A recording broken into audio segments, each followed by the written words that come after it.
In a few minutes,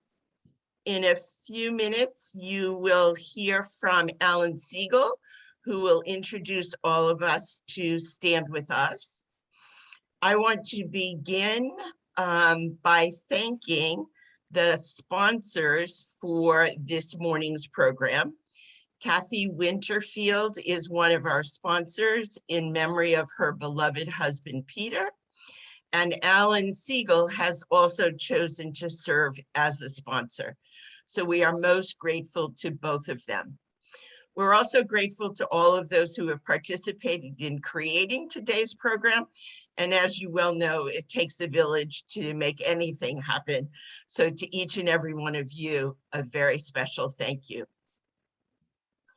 I wanted to begin by sharing with you an experience I had this past week. For me, Hadassah is the primary link between America and Israel. And this week, together with some friends, we spent the morning at the Jacksonville Veterans Memorial Wall. While there, we met a veteran who told us about his experiences in the military. He fought in Vietnam, which was a difficult time for him, came back, and while he was very grateful to the Army for having taught him how to be a mechanic, and he was able to secure a job as a mechanic, he realized that his life was still very directionless. And so after a period of time, he re-enlisted in the Army and had a purposeful career for over 30 years. Well, as you may or may not know, in June, Hadassah was very proud to participate in the graduation of 100 of our youth Aliyah children who have spent much of their growing up years in Mea Shafaya, one of the 3 Hadassah villages. One of the parents had this to say about the teachers and her daughter's experience there. You are wonderful teachers, and thanks to you, our children have discovered new paths to success. They have created new dreams. They have learned to believe in themselves and to strive for themselves and for others. Thank you for your tireless interest in the well-being of our children. And that was just echoes for me of what I had heard from the veteran. We all have the opportunity to support our children in Israel. And while Hadassah is well known for its commitment to health and our 2 hospitals, we should never forget that we are the parents to many children who, for whatever reason, are unsafe and unable to live with their biological parents. With that, I'd like to turn the program over to Alan so that Alan can introduce us to Stand With Us. Take it, Alan. Thank you, Goldie. My name is Alan Siegel, and I, along with Isabel Ballatin, share the job of community coordinator for Northeast Florida Stand With Us chapter of Stand With Us Southeast region. For those of you who may not be familiar with Stand With Us is an international and nonpartisan Israel education organization that inspires and educates people of all ages and backgrounds, challenges misinformation, and fights anti-Semitism. Stand With Us empowers and energizes students and communities with leadership training and educational programs on hundreds of college campuses, high schools, and middle schools. Stand With Us informs through social media, print and digital materials, films, weekly newsletters, and missions to Israel. Founded in 2001 and headquartered in Los Angeles, the organization has programs on 5 continents with chapters and offices throughout the US, in Israel, the UK, Canada, and Brazil. Stand With Us has received the highest ratings from Charity Navigator with 4 stars and GuideStar Platinum level, and is a U.S. registered 501c3 nonprofit and Section 46 charity for Israel.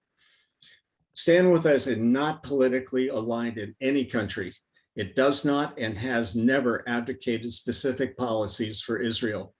Our work and our respect for Israel's democratically elected government are not contingent on which parties are in power. Our goal is to counter anti-Semitism and to educate the public about Israel and empower others to educate their communities and to make it possible to have reasonable, informed conversations about Israel's policies on campuses and in communities. Our speaker today is Charlotte Korchak. Charlotte is the Senior Educator and Director of International Student Programs at Stand With Us, Israel, where she educates and trains students from around the world in Israel history and activism. Charlotte grew up in both the United States and Israel, spending her formative years living in Jerusalem during the Second Intifada, giving her both an internal and external perspective on Israel and the conflict. She graduated with a BA in Middle Eastern History from the University of Southern California, where she also took part with the Stand With Us Emerson Fellowship. Charlotte has since been working for Stand With Us, having initially served as the West Coast campus coordinator based in Los Angeles. She then immigrated back to Israel, transferring to the Stand With Us Israel office. In her current role as senior educator, Charlotte works with over 15,000 students a year from nearly every continent, educating them about Israel and training them to be effective activists in their high schools, universities, and communities worldwide. She has quickly become one of the foremost public speakers in our field. It is my pleasure this morning to introduce to you Charlotte Korchak. Thank you so much, Alan. Thank you. That was an amazing introduction to Stand With Us. So I'm glad that I don't need to touch on that now. I'm so happy to be here, and I'm just so happy for all of you to join me on this amazing Sunday morning. So before we dive in, I just want to introduce myself just a little bit more so you get a feel for really who I am and where I'm coming from and why I'm doing this work. As you heard, I was originally born and raised in Los Angeles. I lived in LA until I was 9 years old. But when I turned about 9.5 years old, my family decided to uproot me and my 4 older siblings and move us to Israel. And we lived in Israel for 5 years. And like you heard in my bio, 3 years into our journey in Israel, the Second Intifada started. And this was really my introduction to the Israeli-Palestinian conflict. I was not familiar with this conflict. I never, learned about it in a classroom or read about it in a book. And all of a sudden I was living it. My life became a life of terror, and I'm not trying to sound dramatic, but I lived in Jerusalem. This city suffered over 600 terrorist attacks. I'm sure all of you remember that time period. The bus that I took to school was blown up. I missed that suicide bombing by about 10 minutes. My entire family thought that I had perished, whereas 15 other people in my community were killed that day. I unfortunately, as a 14-year-old, lost 3 friends in one suicide bombing. And so this conflict was just real and raw for me. It wasn't, again, something that was scholarly or academic or let's dive into the history. It was just, I lived this and I know that people are suffering. At least I knew people were suffering on Israel's side. And so I had a very skewed understanding of this conflict. And then my family moved back to the States. We moved from Jerusalem to Las Vegas, just like very weird, the holy city to the city of sin. And I found myself in a very different world all of a sudden. I found myself at like an inner city high school. So terror of another kind, just making sure that I get home every day with my bones intact. And a world where people didn't understand what was going on, but also a world where I didn't face anti-Semitism really that much or anti-Zionism. And I was uninformed. And so I ended up leaving Vegas and moving to Maryland, like I mentioned when we were schmoozing in the beginning.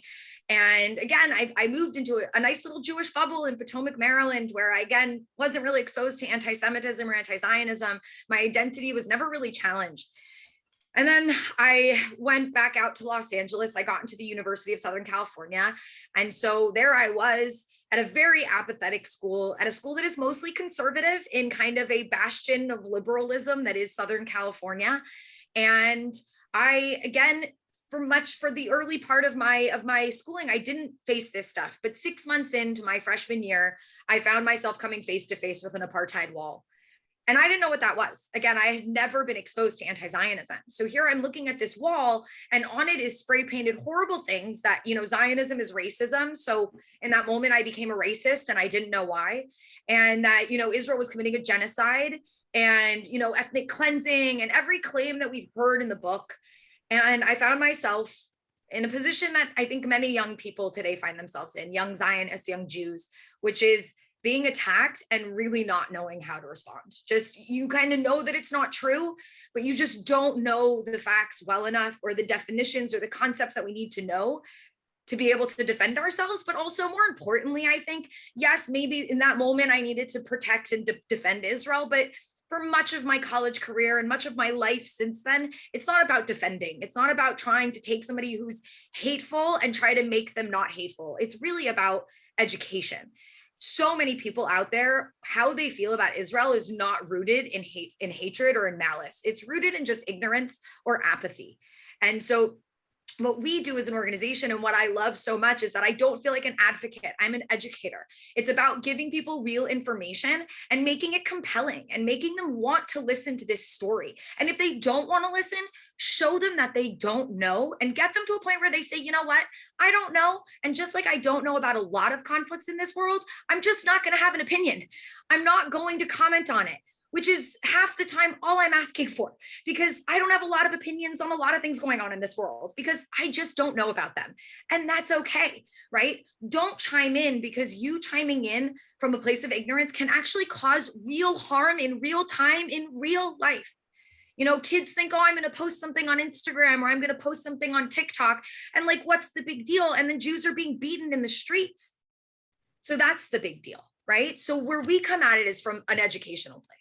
How can I give people the real facts, but again, in a compelling way that makes them want to hear the story? And I hope you hear it in my voice. Half the battle is speaking with passion. Half the battle is speaking from a place of, I care so much about this because this is my people. This is about our survival and our ability to live in this world as a minority that is protected and that feels security wherever we are. And that is not something the Jews have ever really been able to enjoy. And that is a story that must be told for people to understand Zionism. So let's dive in. Let's dive into this topic. This is my favorite presentation because it really, to me, encapsulates so much of what we have to deal with. And yes, it is somewhat from a negative, because concepts and misconceptions, it's a lot about tackling the misconceptions out there, and the misconceptions that get people to this conclusion that Israel shouldn't exist, which already off the bat, we should say, like, what? Like, how, what? Like, when people say that to me, I tend to be like, just out of curiosity, what other countries are on that list of yours? Is it just Israel, or are there other countries also that you're looking to get rid of in this world? Because it's the most ridiculous, illegitimate criticism out there. Oh, you're bad. You shouldn't exist anymore. I mean, are we surprised though? We're Jews. That's not something that we haven't heard before, right? So I want to dive in, and I'm going to take this, the way that we're going to structure this is really honing in on those core misconceptions, those core claims, and through them learning the real information and facts and concepts that we need to have down pat to be able to educate our friends, our peers, our children, our grandchildren on this topic. All right. By the way, you hear me? I can get really excited. If I start to go too quickly, please just put in the chat, slow down, and I will slow down. Sometimes I don't notice that I'm doing it. I'm trying to maintain my rhythm, but again, I get excited and then I forget. Okay, so the first and probably most important thing that we have to talk about is the false narrative. The false narrative that is so incredibly believable and has completely taken hold in this world. So what's the false narrative? The false narrative is that we Jews are white European colonialists who came to a foreign land, Palestine, and stole it from the native population. And usually they'll refer to the Palestinians as the indigenous population. Now, I tend to say to my students, we are at a real disadvantage, right? I mean, we are fighting against a narrative that is, again, so incredibly believable, right? Some white people from Europe went to a country with darker people and stole their land. Sound familiar? We're Americans. Hi. Like, this is so easy to accept. Meanwhile, the actual real story, right, which is this story of this indigenous people who ended up in exile for 2,000 years and suffered persecution, then deciding to return home and reestablish their sovereignty, is something that's never happened before in history. It's an anomaly historically. And so here I am trying to tell somebody, oh, you know that narrative that you've heard that's very common? That's actually not true, but here's this unique story that you need to believe. We're at a disadvantage. The only thing that gives us an advantage is the fact that that's the truth. And as long as we know that that's the truth, we can prove it, right? So let's go through them one at a time. Jews are white, European, colonialists. Okay, first of all, Jews are white. Now, I don't know about you, but I have a hard time looking at somebody saying, I'm not white. Hi. And I think most of us in this room would have that problem, right? We can't be like, what are you talking about? I'm not white. We have white skin, a lot of us. But as Jews, we also know something. We know that as a collective, us Jews would never identify as a white people. Why? Because we all know we might not be these people, but maybe some, I'm trying to look at the screen, but we know that over half of the Jewish population in the world today are Jews of color. They're people of color. And so the idea that we would ever characterize ourselves as white would be a rejection, an erasure of over 50% of our population, which is exactly what I say to people who call us white. I say, with all due respect, I might have white skin, but there is over half of the population of Jews who don't. And why would you want to erase them, right? Especially in this world, especially when somebody's liberal or progressive and they say this to me, right? And so that's number one. I'm not white. As a collective, we are a people with a diversity in terms of the color of our skin. Now, why? Well, let's go to the second point. I'm also not European. For many of us, we might have what we call diasporic European identities, right? Our families ended up in Europe and we adopted identities like French or Austrian or Polish, but we were Polish Jews. And the Jewish part is really important because the Jewish part was really our identity. And the Jewish part links us back to our historic homeland, which is Judea, right? So we are the Jews from Judea. And so I'm not European. I have, again, a diasporic identity that is European, but my origins are Judea. I'm a Jew from Judea. The language that I grew up praying in and learning in was the language that was spoken only in one place, in Judea, not anywhere else in this world. Now, the next piece is really important and it ties into what we just spoke about. The next piece is accusing us of being colonialists. Right? Now, what's the root of that? The root of that is trying to frame the Jews as foreign to the land of Israel. Oh, you're from Europe, right? Which is ironic because we all know that throughout our history in Europe, we were never accepted. And usually what they said to us was, go back to Palestine. Well, we did. And now they're like, nah, go somewhere else. Now you're colonialists again. How? And so really when somebody says you're a colonialist, the response is, no, I'm not a colonialist. I myself was colonized, hence my white skin. Because 2,000 years ago, my ancestors were dragged out of my homeland and sent to Europe. And 500 years before that, a whole nother chunk of the Jewish population was forced out of the land and sent into the Middle East, the rest of the Middle East, which is why we have Middle Eastern Jews and African Jews. And that's why Jews aren't white. Jews are a people who were colonized on multiple occasions, forced into exile, which created these many phenotypes that we have adopted or that we've grown into over the last 2,000, 2,500 years. And so I tend to look at people today when they say, oh, well, I'm just an anti-colonialist and that's why I'm an anti-Zionist. And I say, well, that's strange because I'm also an anti-colonialist and I am a Zionist because I'm an anti-colonialist. Because what Zionism wasn't a colonization of a foreign land, it was a decolonization of land that the Jews are indigenous to. And that's where we really have to bring all this together. The foundation upon which we must have these conversations is first and foremost the person understanding that we, the Jews, again, are not white or not European or not colonialists, but that we are indigenous to the land of Israel.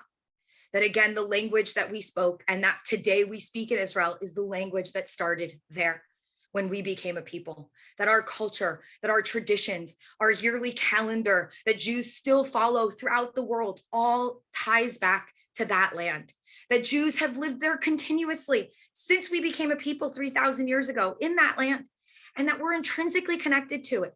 There are literally traditions we cannot practice if we're not in our land. It's this year, right? We're in a Shemitah year right now. And the only place where Shemitah is practiced is in the land of Israel. We tick every box of indigeneity. We're just this very weird indigenous people. Because unlike most indigenous groups, they're small. Most people don't know about them. Most people haven't heard their language. And usually they've stayed on their land their entire existence. We're this weird indigenous people who have spent 2,000 years in exile living all over the world. And that's hard for people to understand. So it's up to us to explain it to them as Jews who practice these traditions and follow this culture. And we'll get to that in the end. We'll tie it all together. So that's the first part. I'm not white, I'm not European, I'm not colonialist. I am indigenous to the land of Israel. I am Judean at my core. And Zionism was a decolonization, not a colonization. Now let's jump to today, because the second part of that story is that we came to this land and we stole it from the native population. Now, Palestinians aren't indigenous to the land. And I'm not saying that to be offensive. I'm saying it because it's true. And I don't like to play fast and loose with truth. Their language is Arabic. Their culture is Arab Muslim culture predominantly. That all stems from the Arabian Peninsula. And they came and they conquered and colonized the land in the 7th century. And again, I'm not accusing modern day Palestinians of being colonialists because that's a ridiculous thing to do. But what we can acknowledge is Palestinians are native to the land, the same way that I'm native to the United States, but I'm indigenous to the land of Israel, right? They were born there. They've had generations. They've been there for over 1,000 years. They have a legitimate claim to this land. They're not indigenous. That doesn't matter. But the notion that they're native and indigenous and we aren't, that's where we have a problem. So when we get to modern times, we then have to tell this very quick story about how Israel was founded. And I'll keep it brief because we don't have time, and also because I'm sure most of you know this story, but there's core points that we need to be emphasizing. So one, why Zionism, right? What happened in the 19th century that Jews woke up and said, you know what, let's go home. Now, we didn't just wake up, right? We know that Zionism as a concept, what we would usually call ancient Zionism, has been around since the first exile by the Babylonians. Right, where the Jews ended up in Babylon, and we wrote the Psalms that said, you know, we sat and we wept on the banks of the Jordan of the river, and we yearned to return home. That was Zionism in its purest form. We're in exile, and we're not supposed to be in exile. We're supposed to be home. And what happened in the 19th century was a modernization of that idea. And what emerged was what we would today call modern political Zionism. Now let's define that term. Now, when it emerged, what it was a Jewish liberation movement. Right? It was a Jewish liberation movement seeking to free the Jews from persecution and achieve self-determination. And that's what it was back then, because we achieved self-determination. So what is modern political Zionism or modern Zionism today? Let's define it with a very clear, concise definition that we can all use. Here we go. Zionism is the belief in and support for Jewish self-determination in their historic indigenous homeland. That's it. It's simple, it's concise, it's easy. Again, I'll say it, the belief in and support for Jewish self-determination, and I'll add a piece here, manifesting as statehood in their historic indigenous homeland. And those two components are very important, self-determination, statehood, and it has to be there. And why does it have to be there? We'll answer that by the end of this. What are the roots of Zionism? This is such a core concept that we have to know how to explain. And no, it wasn't, oh, let's go conquer the Arabs. The Arabs were not even part of the equation when we were developing this modern Zionist movement. What was the impetus? Anti-Semitism. It was right there. The Europeans were asking themselves, the Jewish question, what are we going to do with our Jews? And some of the Jews started to say, maybe we should answer this question because we're the ones suffering. And some Jews rose up and said, enough is enough. We've been dealing with this persecution in Europe for 1900 years and we're done. And this idea was emerging in the world. Nationalism, this notion of a national state. And Jews said, that's what we need. Because if we have a national state, then we can have an army. And we finally don't have to be at the mercy of the world, but we can protect ourselves. That's the roots of Zionism. Read Herzl. Read Der Judenstaat, the first few chapters of Der Judenstaat, all he talks about is anti-Semitism. The Herzl who was an assimilationist 2 years before the Dreyfus affair and turned very quickly to become a Zionist. So what happened? Jews started to immigrate. They started to move to Israel, Palestine under the Ottoman Empire. And they bought land legally and they moved to that land. And yes, sometimes they found Arabs living on the land that they had purchased. And there sometimes was this displacement that would occur. It wasn't illegal. It wasn't a stealing of land. It wasn't an illegal theft. But for the Palestinians, for the Arabs who were living there, it felt like their land was being stolen. And here we have the real embryonic stages of the modern day Palestinian narrative that the Jews came in and stole our land. It's not what happened. And what we see developing in the early 20th century is now these competing nationalisms, Jewish nationalism versus Arab nationalism, that will set their sights on the same land. Now, the Arab nationalism was a much wider scope. It wasn't just the land of Israel, Palestine, it was much of the Middle East. But for the Jews, it was just this little sliver of land. And we'll compete. And as we know, come post-World War I, the Jews get a nice push because the British say, we're going to support this, right, in the Balfour Declaration. And then 3 years later, the League of Nations say, we're going to support this as well. And we're going to reaffirm the Balfour Declaration and the British mandate. And we Jews are like, yeah, Zionism is being supported, but there's a problem. Because there are still Arabs living there and they're the majority and they don't want to live in a Jewish country. And unfortunately, the way in which they choose to express this is through violence. And so in the 20s and in the 30s, the Jews suffer these violent attacks from these Arab militias led by the leader of the Muslim community, Hajj Amin al-Husseini. And by 1937, something crazy happens. The British realize that they maybe have backed the wrong course. They wake up and realize there are a lot more Arabs and a lot less Jews. And Chamberlain is taking office, and let's be real, he's not exactly a fan of the Jews. And they realize maybe we should change the mandate. And here they offer the craziest deal. They look at the Jews and they say, look, we know we promised you 100%, and we even know that that promise is legally binding. Because it was a treaty an agreement between the League of Nations and the British, which means it was internationally legally binding. And we know that, so we know you have 100%, but are you okay with like only accepting 20%? And we're going to give 75% to the Arabs. And we, the British, are going to keep 5%. So 20% to the Jews, 75% to the Arabs, 5% to the British. That was called the Peel Commission. And here's the craziest part. We're being described as violent colonial conquerors. And those same violent colonial conquerors are the people who in 1937 said, okay, yeah, we have 100%, but we'll accept your measly offer of 20% just because we need a country and we need it now. Because it was 1937. And not many saw what was going to happen because it was impossible to predict what was about to happen. It was unfathomable.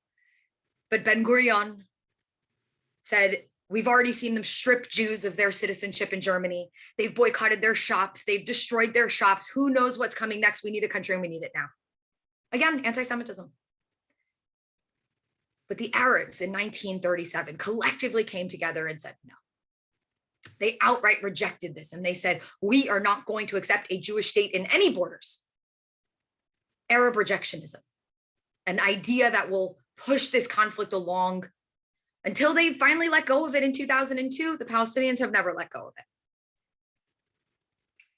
So the Peel Commission didn't happen. And we have more violence. And then we all know what's going to happen. The worst of the worst possible thing that could happen. And 10 years go by and 1947 rolls around. And the world now can no longer deny the need for Zionism. And the UN draws up the UN partition plan, dividing the land now into 55% for the Jews and 45% for the Palestinian Arabs. And yet again, the Jews say yes. And yet again, the Arabs say no. But let's note something, because it's so incredibly important. That shift that occurs between 37 and 47. You know, in 37, it was still very easy, I think, for people who were not Jewish to look at Jewish Zionists and say, why do you really need a country? I mean, like, we get it, you're persecuted and like, there's a massacre here and a pogrom there, but like, what's the worst that's gonna happen? And then, of course, the worst possible thing that could happen happened. And the abandonment of the Jews was widespread. And so by 1947, nobody had the audacity to look at the Jews and say, why do you need a country? The idea of the Jews' need for their own protection, because all it took I was watching a documentary and this so stuck with me. I've watched a lot of World War II documentaries, so I wish I could remember which one it was. But in it, when they were talking about World War II, they said, you know, it wasn't that everyone hated the Jews. It was just that nobody made the Jews their top priority. And that's all it took. All it took was us not being anybody's top priority for us to lose 6 million of our people. And so by 47, it was clear. And so the UN votes, and on November 29th, they say, we will support the establishment of a Jewish state, according to the UN partition plan. The Arabs didn't want to hear this. And let's be very clear about who started this war the next day on November 30th, 1947, because it was not the Arab world. It was Palestinian Arabs, Haj Amin al-Husseini's militias, who go out into the streets and ambush Jewish buses returning from celebrating the partition plan. And that's how this war begins. And people try to put it on the larger Arab countries. No, no, no. I'm sorry. I'm not going to absolve all of the Palestinians. No, you started a war because you wanted 100% of the land, because you were convinced that we were foreign colonialists. And you gambled. That's what you did. You had a promise, a guarantee of 45%, and you said, no, no, I want 100%. And what did you end up with? You ended up with nothing. And your people being victims of this war, because many of them turn into refugees who then become perpetual refugees because they keep them in that position. And then during that war, the Jews declare independence. And of course they get recognition, because again, the world understood Zionism in that point. That's how our country came to be. Yes, I told it a little bit long because we got to know those core facts. We got to present people with the Peel Commission. We have to explain to people that the Jews were not, again, these violent, uncompromising colonialist conquerors, but were a people seeking freedom and really seeking freedom from persecution. And of course, we'd be willing to compromise because we just wanted a place where we can live quietly. We still haven't gotten that, but that's how our country came to be. And so we have to retell the story. And again, we have to make it a compelling one, because it is a compelling one. And we'll, again, answer more questions as we go through this. But that's point number one, the false narrative corrected. We're not a colonizing, conquering people. We are an indigenous people who returned home to reestablish our sovereignty so that we can finally protect ourselves from this constant, endless persecution that we've suffered throughout our existence. The second claim jumps to Israel's existence. It becomes, when Israel was created, Israel's committed atrocities, from the War of Independence, or the Nakba, as it would be referred to as, with the ethnic cleansing of the Arabs, to an attempted genocide over the last 70 years, to apartheid-like policies turning Israel into an apartheid state. These are the accusations that we face. Some of them asinine. The notion that you can accuse the Israelis of genocide is the most ridiculous thing if you just look at the evidence. One, genocide is judged by stated intent. Where is their stated intent that we want to wipe out all the Palestinians? Okay, maybe we're smarter than Hitler and we didn't say it out loud. Fine. Show me evidence to support that that's what's been happening. In 1948, there were 1.2 million Arabs living between the river and the sea. Today, there are 11 million Palestinians in the world. Where is their systematic killing? And oftentimes they'll say, well, look at what's happened in Gaza in the last 10 years. Look, every so often there's that spike where you go in and you guys massacre people. And my response is always, really? Are we sure? How about we look at each one of those circumstances? 2008, 2009, Operation Cast Lead. Oh, right, it was an operation that was started with a bunch of rockets being launched into Israel and Israel responding. That's not a massacre. That's a war where, unfortunately, and let's all acknowledge, throughout conflict, innocent people die. And yes, Palestinians have died, but it's not been systematic and they haven't been targeted. It's been because there is a terrorist organization that's targeting Israel and Israel needs to respond. And that terrorist organization embeds themselves within those civilian populations. And we can go back to 2012, same exact thing. 2014, same exact thing. And of course, now May of 2021. So no, genocide is ridiculous. And honestly, I usually tell people that it's just really offensive. How dare you? Like, it's one of those moments where I kind of just put my hands up. How dare you? We know what genocide really looks like. This is a conflict. That's what it is. Let's not play fast and loose with very, very important terminology in this world. That's number one. Number two, ethnic cleansing. This is an accusation that's been going on since 1948 and has reemerged very aggressively when it comes to what's going on in Jerusalem, which is ridiculous every step of the way. First of all, 1948, the evidence that's used to support the notion of ethnic cleansing was an order put forward by David Ben-Gurion in late March of 1948. Now, what was happening at this time, because context is the most important thing to understand anything in this world. The context was that Jerusalem was under siege and the Jews in Jerusalem were being starved to death. Literally, they were eating grass by late March. And in May, we knew the British mandate was expiring and we knew the British were going to leave. And we were watching as the Arab countries were itching to get involved in this war. And so Ben-Gurion decides to issue an order. It was called Plan Daled, Plan D. And he said, we need to turn offensive and we need to go village to village and we need to clear out any hostility from within our territory, within the territory that's going to become the future Jewish state. Because once these armies invade, we are going to have to fight against much bigger armies and we got to build up that front line and we can't have hostility from within. People change this and they say, oh no, he said to go village to village and to clear out the Arabs. No, he didn't. And how do we know that? Because, for example, on the road to Jerusalem, where this all started, because we had to break the siege on Jerusalem, we went village to village. And yes, a lot of those villages were expelled because there were Arab militias in those villages being hostile, attacking that road, ensuring that the siege would hold. But then we come to a town. Maybe many of you have driven through it. Maybe you've even sat and eaten hummus there. And if you haven't, you should. It's a wonderful town called Abu Ghosh. Abu Ghosh existed in 1948. It still exists in 2021. And it's a thriving Arab city outside of Jerusalem. In fact, in May of 2021, when rockets were being launched at Jerusalem, one of them fell in the Arab town, on the outskirts of the Arab town of Abu Ghosh. And you notice in 1948, the Jews didn't touch Abu Ghosh. Why? Because they weren't hostile. It wasn't about expelling Arabs. It was about expelling hostility, which, by the way, makes a lot of sense because at the time we were fighting for our survival. The message was no Jewish state. The message is we are going to do everything in our power to prevent the emergence of a Jewish state. So you think our concern was, oh, we're racist and we want to make sure to get rid of all the Arabs? No. Our concern was, let's get rid of people who are hostile towards us so we can survive this war. And the key piece of evidence is that when the war ended, 160,000 Arabs who remained in the territory become citizens of the state of Israel. Where's the ethnic cleansing? And the most important, they got the right to vote in the first parliament created by David Ben-Gurion in 1949.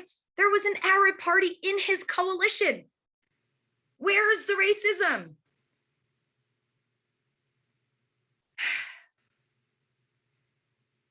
It was a war. And during war, people are displaced.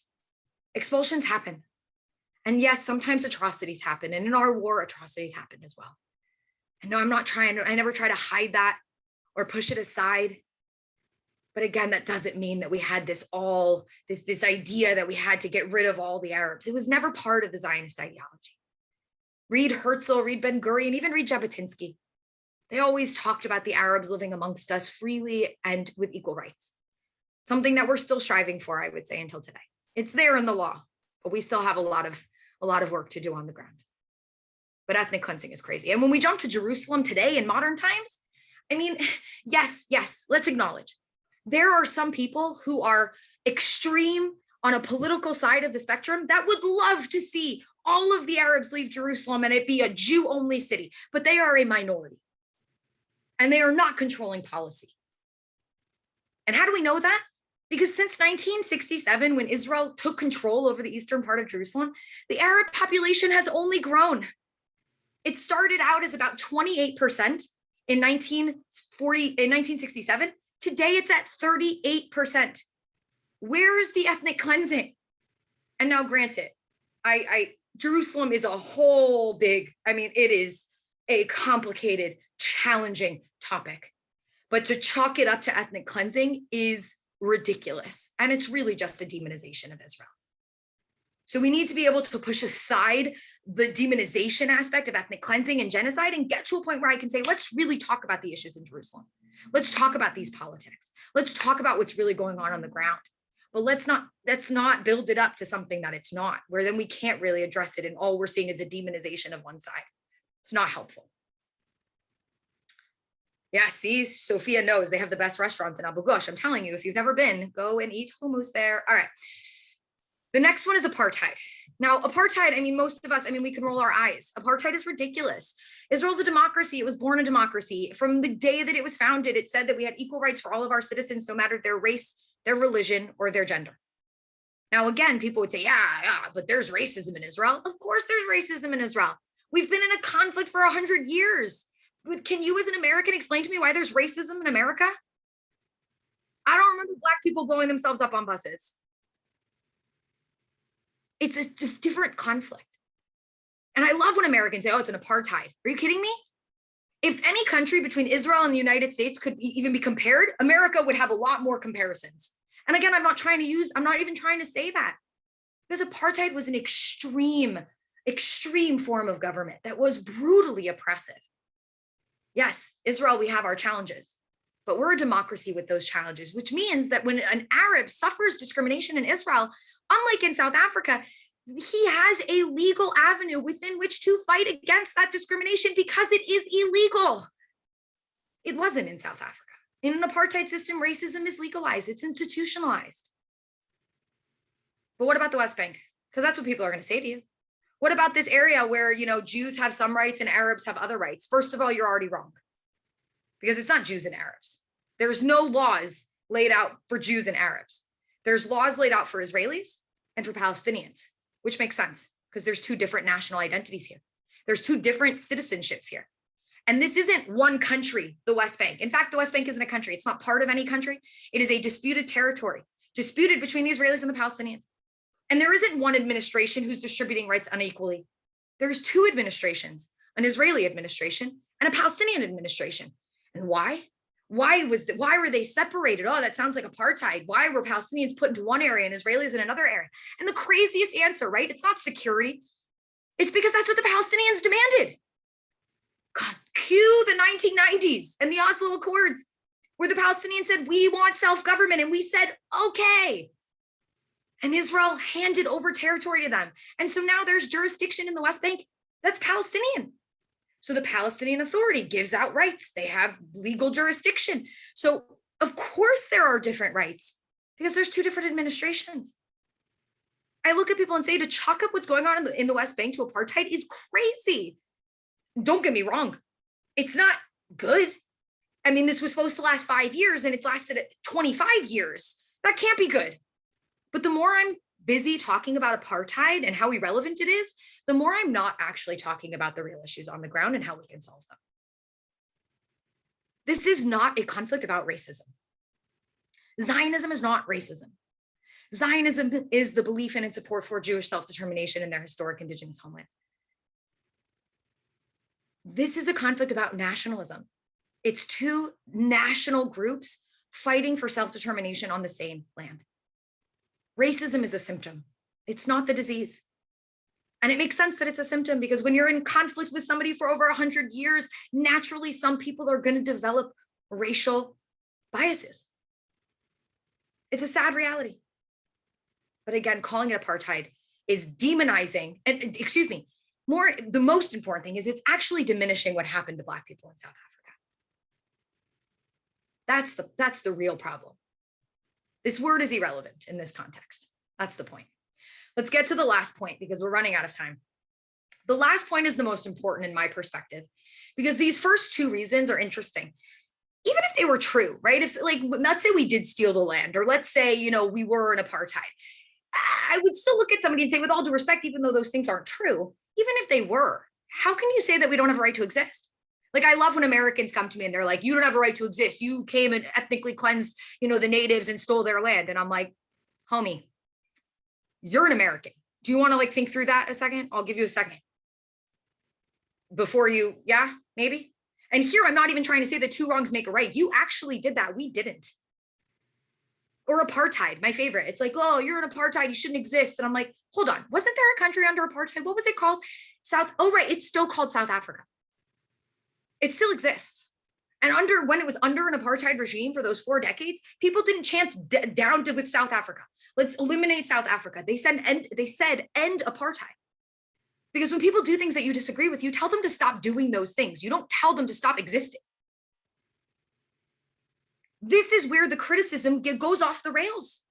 And this is maybe why some Jews claim that anti-Zionism is a form of anti-Semitism, because we're the only people who face that kind of criticism. And so again, I look at people and I say, look, I'll answer your ridiculous question about my right to exist. I want to point out, first of all, that what you said isn't true. But second of all, I want to point out how disgusting it is that you're making me stand here defending my right to exist. And I want you to acknowledge that you've never done that with anybody else in this world. And then I want you to ask yourself why you happen to be doing it to Jews. Live with it. Figure it out. Last point. The last point's the one that you'll hear mostly from Palestinians. And it's a very simple point. Jews don't have a right to self-determination because religions don't have a right to self-determination. And Jews are a religion. So that's true. The first part, religions don't have a right to self-determination. What I think we all know as Jews is that the second part is far from true. Jews have never been a religion. Judaism is the religion of the Jewish people, but you don't have to believe in any of that to be part of the people. Yes, do we all agree? You don't need to believe in God to be Jewish. You need to be born to a Jewish mother, Jewish father, or you can join the people through conversion. I'm the daughter of 2 converts. I'm all about it. But when you convert, you're not just joining a religion. You are taking on the history, the culture, the language, the land, everything that encapsulates Jewish peoplehood. It's joining a civilization. It's joining a tribe. It's not joining a religion. So we're not a religion because we don't all have to believe in the same creed, and that's what makes a group a religion. Ethnicity, I also am not a fan of because we span the ethnic. You line up a bunch of Jews and you're like, how can you claim they're all from the same ethnic group? They all look differently. And so ethnically, even speaking, it's too small. It's too small of a box. Race is like the most ridiculous thing that was like a German, creation. So what are we? How do we talk about ourselves? Jews are a people. And we know this. We call ourselves Am Yisrael, the nation of Israel. And I don't use the word nation because it's too mixed up with nationality and nations and states. We're a people. Anthropologically speaking, what does that mean? That we share 4 things. And I already mentioned them a second ago. 1, we share a collective and unique history that is ours. And it doesn't matter where it happened in the world. We as Jews collectively identify it as part of our story together. So the Spanish Inquisition is part of my story, whether I was there or my relatives were there or not, right? And the Farhoods, the massacre of Jews in Iraq in the 1940s is part of my story, even though I'm far from Middle Eastern in terms of my more recent roots. All of it's our story. And we acknowledge that, and we have a yearly calendar that brings up the most significant parts of that collective history going back to ancient times. From the exile, from the exodus from Egypt to the potential, the attempted genocide of the Jewish people in the Persian Empire under Xerxes. So we share a history.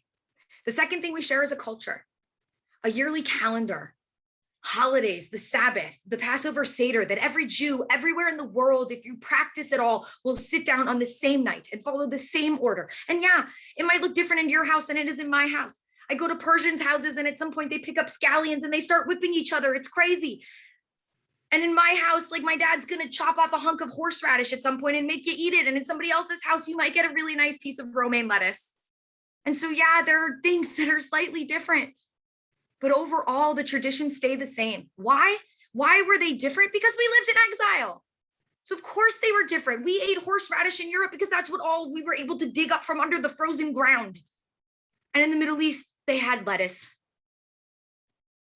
But we kept the same calendar. We stuck to the same traditions. We kept the same language as our core language.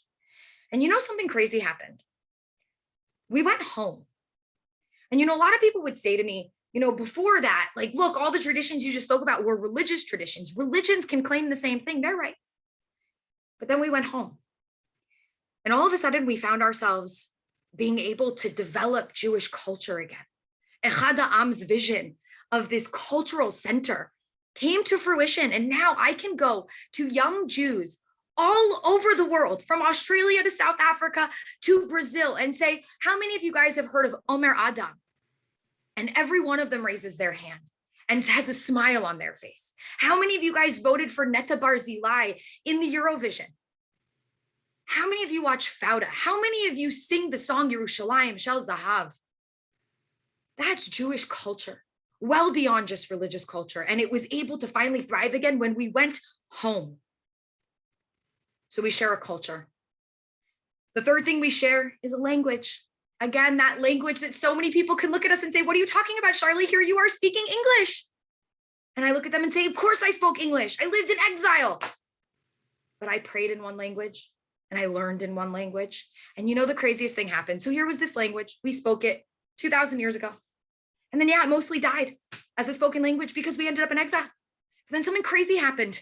Another cultural Zionist, Eliezer Ben Yehuda, sees what's happening and he says, wait a second, we're creating a country. What language are we going to speak? It can't be German or Yiddish or Russian, God forbid. No, it has to be our language. And he sat down and he modernized Hebrew. And he put out the first modern Hebrew dictionary. He forced his kids to speak Hebrew. They had no friends, but because of his efforts, now here we are 100 years later, and there are at least 9 million people in this world speaking that language in the only place it was ever spoken before colloquially. And if that doesn't give you chills, if that doesn't make somebody realize Jewish indigeneity, I don't know what will.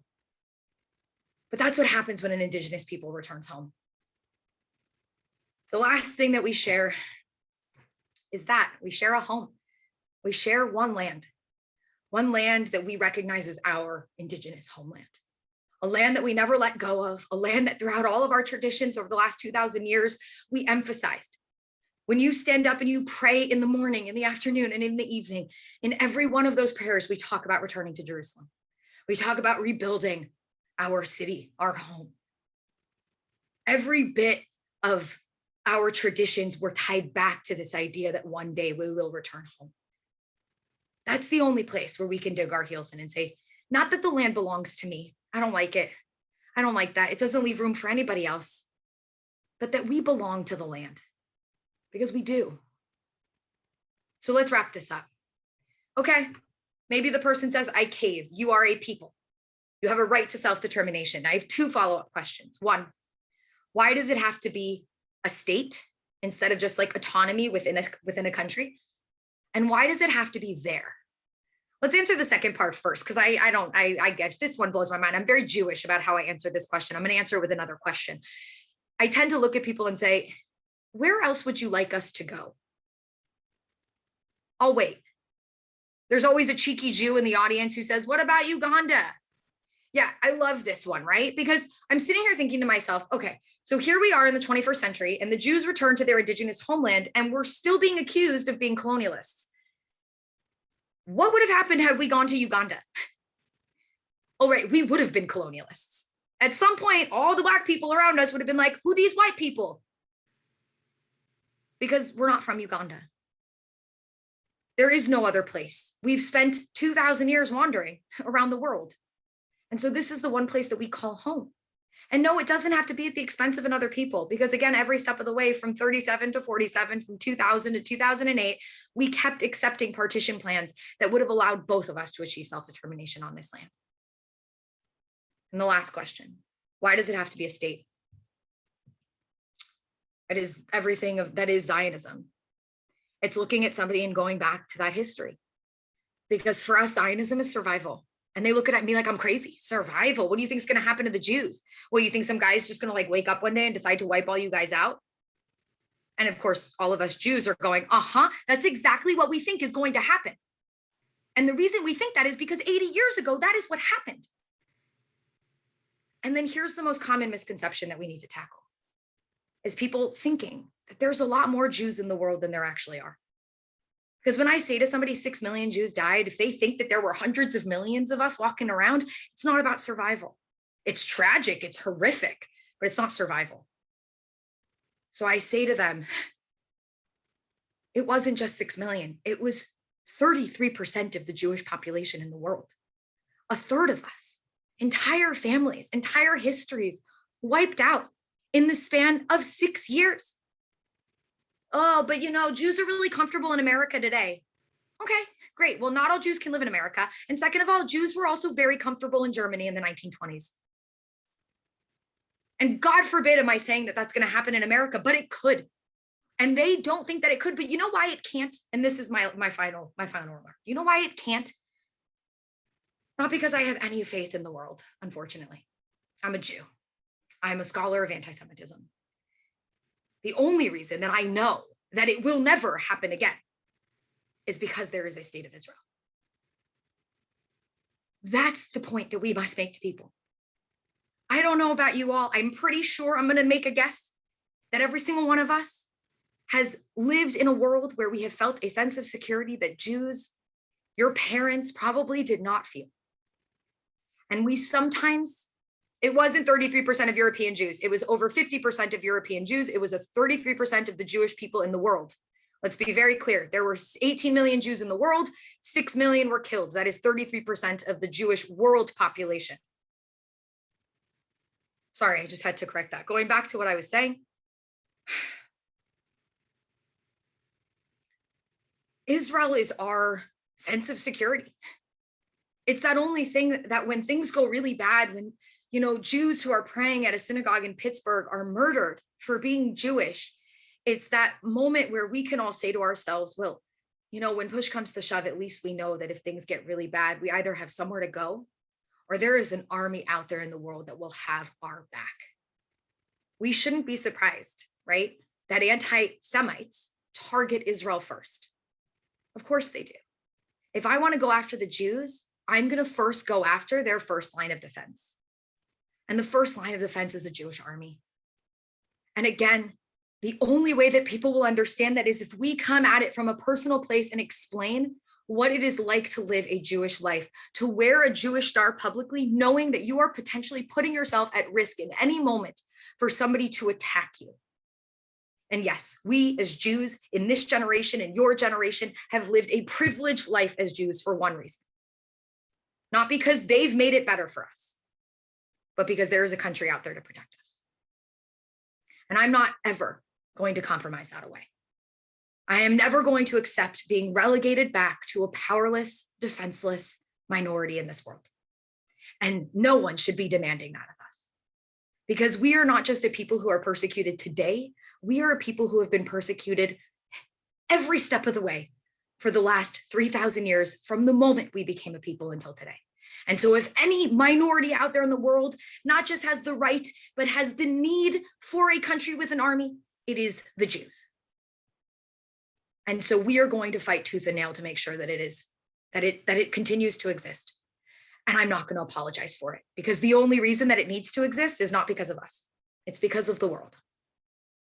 And so I look at anti-Zionists and I say to them, you know what? You don't want a Jewish state to exist. It's very simple. Let's me and you fight to defeat anti-Semitism. And the day anti-Semitism no longer exists, we won't need a Jewish country. And watch how quickly they won't know how to respond.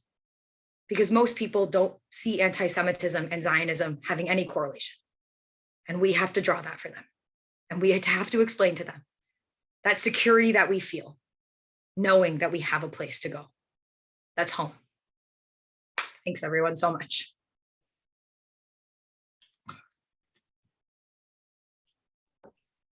Charlotte, thank you so much. We do have a few questions in the chat box, if I could share those with you. And then we do, for everyone listening in, we have a little bit of a wrap up, so stay through till I guess about 12:15, it would be great. Someone asks, Anna asks, can you address the abandonment of Israel by many young American Jews, even some yeshiva students and rabbis? Yeah, I mean, I said it, right?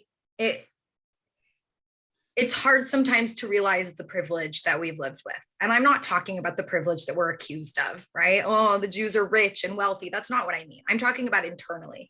The privilege that we have as a Jewish generation that, again, lives in a world with the protection that we have, right? And it is sometimes very, very easy to forget that because we were born and raised with it. It's not we've never lacked that in our day to day. Maybe if you were raised by parents who didn't have that in most of their lives, maybe you'll know it. You know, your generation, they're Zionists through and through. It wasn't even a question. What do you mean? Of course we need Israel.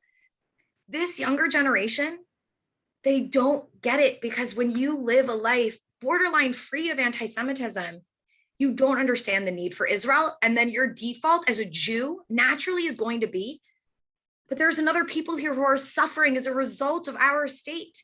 Now, that's not true. That's a very easy or very narrow way to look at the reality.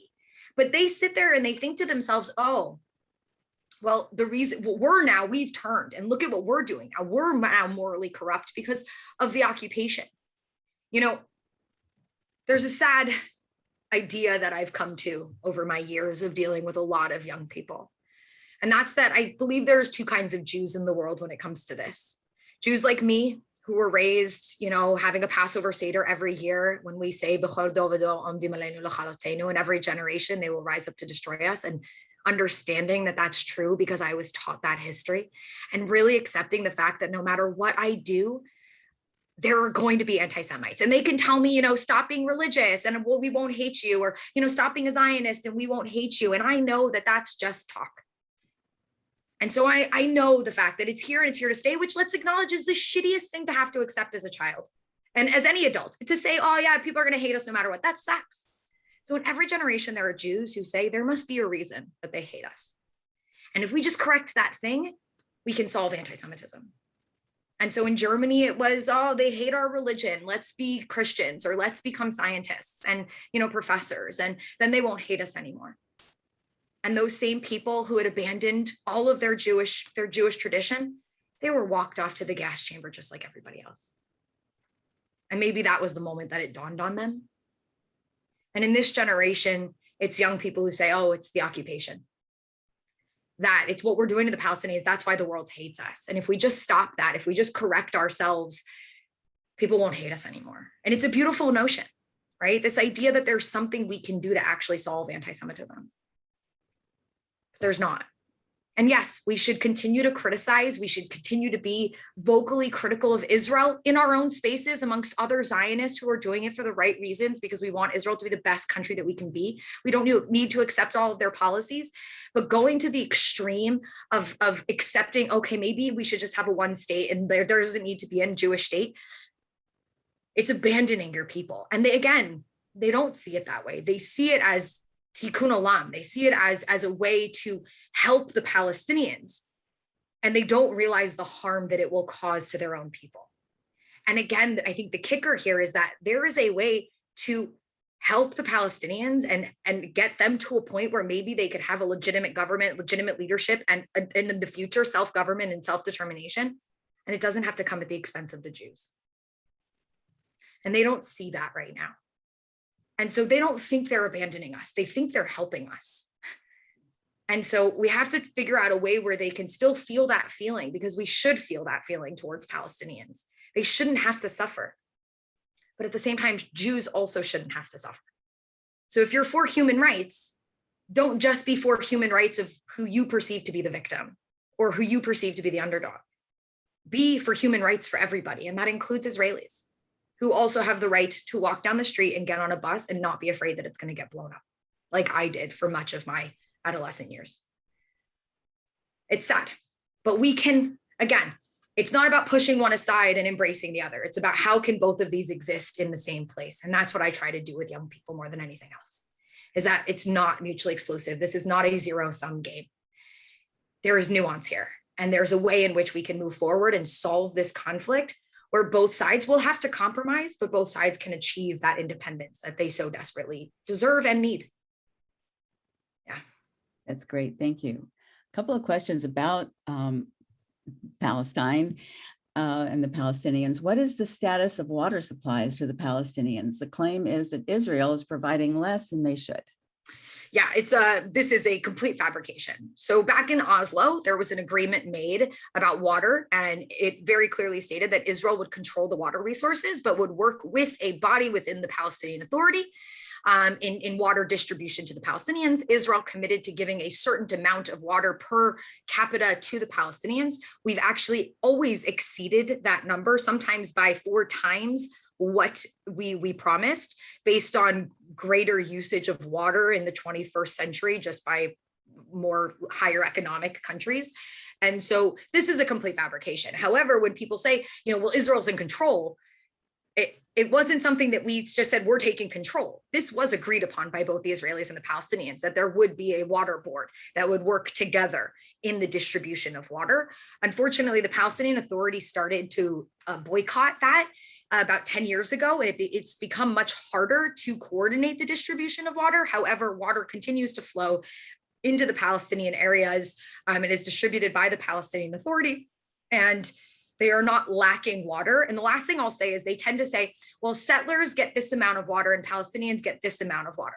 Settlers, Israeli settlements are hooked up to the Israeli water grid. And so it's not that they're receiving more water. They turn on their faucet and they get water, and then they pay for their usage, which is not how it works in the Palestinian areas. So it's not like they're thinking, oh, let's give X amount to the settlers and X amount to Palestinians. Settlers use water like anybody else uses water, and then they pay again for their usage. So that's just, again, there's such wild fabrications around this notion. And again, if the Palestinian Authority was cooperating and would continue to meet with the coordinator of government activities in the territories, who's responsible for the distribution of water, things would probably be a lot better in terms of how they are distributed. But again, there's no lack of water when it comes to the Palestinians. They just have to minimize their usage because of the way in which it's being distributed. And the fact that most of them are not hooked up to a proper water grid, and that goes back to improper development of the infrastructure by the Palestinian Authority over the last 25 years, since it's been under their control. And I'll just ask one more because of time. Alan asks, certain Palestinian Authority areas are off limits to Israel, the Israelis. Can you comment on that? Yeah, so Area A, which is the area that Israel completely withdrew from during the Oslo Accords in 94, 95, 96, which became under full Palestinian Authority control.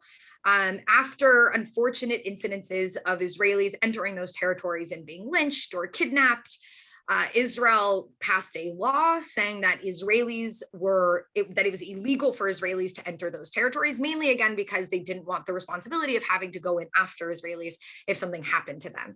Now, there is an unwritten understanding that Israeli Arabs travel into Area A pretty consistently, and the Israelis aren't going to stop them. The Palestinians aren't going to stop them.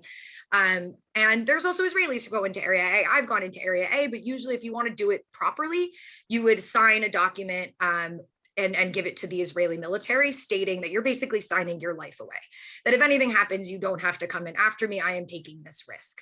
But this was done for security reasons. It's not a Palestinian law, so we need to be careful with that, right? They didn't decide this. It was the Israelis who decided it, but it was a result of the sad fact that Israeli Jews found themselves not safe in those areas. And that's why that this law had to be passed. Yeah. Thank you so much. Your enthusiasm is amazing, and your knowledge equally so. Thank you. And I'm going to hand it now over to Naomi Marinsky. Before you do, I just want to say thank you to all of you for taking this time on your Sunday morning to listen, to learn. And again, I always tend to say to people, it's not just about us knowing. And a lot of people say, like, what can I do? I'm only one person, but you're not one person. Look around this room. We are a team. And there's so many more people out there. There's so many students who I work with day in, day out. We're all part of the same team. And if all of us make just a little effort, it's not just a drop in the bucket, but it becomes a tidal wave of information that we can spread. And so don't ever be discouraged. Take it one person at a time. And when somebody's not willing to listen, just move on. Haters gonna hate, as we say. And they're not worth your time, but there are a lot of people out there who just don't know. And if you spark the conversation and spark that curiosity, you can really change the way people perceive Israel and the way that they perceive Jews, and really turn them into people who understand Zionism. So don't ever be discouraged, and just know that Stand With Us is always, always here for you every step of the way to help with those efforts. So thank you guys so much for being here and just for listening. Thank you, Charlotte. You really are amazing. You really took a very, very complex topic and made it at least approachable. I'd like to take a part of that in my Hadassah moment and talk a little bit about BDS, the boycott, divestment, and sanction movement affecting Israel. We're all aware of the recent controversies in the news about Ben & Jerry and their parent company Unilever's decision not to sell ice cream in the West Bank, also known as Judea and Samaria. Hadassah has recently asserted the following platform. Hadassah reaffirms its long-standing policy against all forms of organized boycotts and denounces the systematic global campaign to delegitimize the State of Israel. During the past few years, the United States has seen a dramatic rise in BDS campaigns. What is BDS? The boycott, divestment, and sanctions movement known as BDS began in 2005. That's when many Palestinian organizations called for an economic, cultural, and academic boycott of Israel for its alleged violations of Palestinian rights and its occupation of the West Bank and Gaza. Inspired by the success of the global movement to end apartheid in South Africa, the BDS campaign seeks to enlist academics, countries, and companies to punish and isolate Israel. Its biggest gains so far have been in convincing numerous college student groups and a growing number of celebrities like Ben & Jerry to support its boycott. After the latest round of tensions between Israel and Hamas in May, Ben & Jerry's announced its decision to stop selling its product in the occupied Palestinian territory. The two founders have long been engaged in social issues, and the decision followed months of pressure by pro-Palestinian activists. Unilever announced that Ben & Jerry's is not boycotting Israel because it plans to keep selling its product within Israel's 1967 borders. Ben & Jerry's stated that if it is not consistent with our values for our ice cream to be sold in the occupied Palestinian territory. However, in light of the Israeli law that bans boycotts of the West Bank, it will not be possible to stop selling products only in certain parts of Israel and not in others. Ben & Jerry's decision to stop selling its ice cream in the West Bank prompted calls across the US to boycott Ben & Jerry's and its parent company, Unilever, thus boycotting the boycotters. 35 states have passed anti-BDS laws, executive orders, and resolutions. When asked how it felt to be wrapped up in anti-Semitism, both Ben & Jerry denied the label due to the fact that they are Jewish. They said that they understand how people might be upset and that it's a very emotional and painful issue. What do you think? Are Ben & Jerry anti-Semitic? Are they anti-Zionist? What will you do?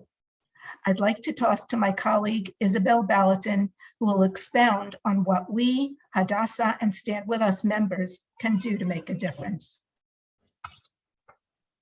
Thank you, Naomi. Thank you, Helen and Goldie. And thank you all for joining us this morning for this very important program. Stand With Us and Hadassah have partnered with the Southeast region since its inception 7 years ago. We look forward to more joint programs together. I'm Isabel Ballatin. Alan Siegel and I are the community coordinators of the newly formed Northeast Florida Stand With Us chapter of the Southeast region. Shout out to Melissa Berenson, our Associate Director of the region, who is here with us tonight. We appreciate all your guidance. By coming here today, you've shown your interest in this topic, which is so close to our hearts. Stand With Us is here for you today and every day, boots on the ground in Northeast Florida, as well as Hadassah, to be your go-to organizations for if you experience anti-Semitism in your schools, in your workplace, and in your neighborhoods. We have a resource of printed materials. I know you're seeing this backwards, but I have loads of material in my garage. If anybody would like to come and pick them up so you have something to use to give you information, please feel free to come. We have programs in our middle schools. We have interns in our schools. We have 200 pro bono lawyers throughout the world who can help us if we experience an anti-Semitic incident. So contact Alan or me or Hadassah anytime. My email will be in the chat box. So you know the facts. You came here today. You've learned about Israel, Zionism, and the Jewish people. So go forth and share. Am Yisrael Chai. Thank you all for attending. Shalom. I couldn't have said it better myself, Isabel. It's been Hadassah's pleasure to work with you and partner with you to bring this program. And please know that this is the beginning of a long-standing theme going forward in programming for Hadassah and obviously Stand With Us as we move through the rest of the year. Enjoy your day. Thank you for spending part of it with us. Please stay well, and we'll see you very soon.